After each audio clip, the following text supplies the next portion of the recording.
Hello mga katiya, hayan at nakaluto na naman nga ho ang inyong tiya dahil gusto ko nga ho ng sabaw kapag ka nga kumakain. Kaya ayan, yung natira ko nga hong gulay na malunggay at okra ay akin ngang iniluto at kung ano na nga laang ho yung nandini, abay isinama ko na nga laang ho. Ayan, ginisa ko ho yung bawang sibuyas at saka nilagyan ko ho ng hibe o yung hipo na maliliit para pampalasa nga ho at nilagyan ko na nga rin ng miswa. Ayan, okay na ho sa akin ang gulay na yan.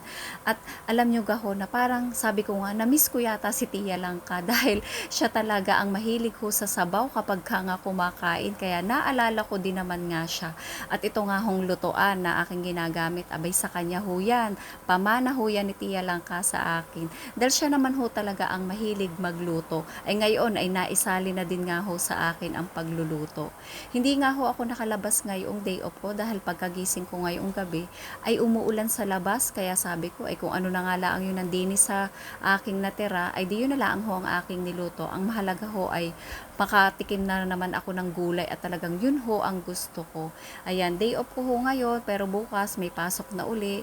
Mag-isa lang nga lang ho ako dito sa aming kwarto dahil ang iba ko hong kasamahan ay pumapasok. At kapag ka nga ho tayo ay nasa ibang bansa, mas ramdam po natin ang pagiging mag-isa dahil malayo po tayo sa ating pamilya. Pero kahit ganun pa man, patuloy pa rin tayo na lumaban sa hamon at pagsubok ng buhay. Dahil ang lahat naman po ng ginagawa natin ay para din sa kanila.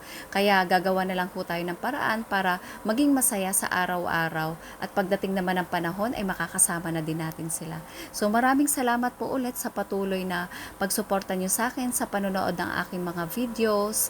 Hanggang dito na lamang po. God bless you all.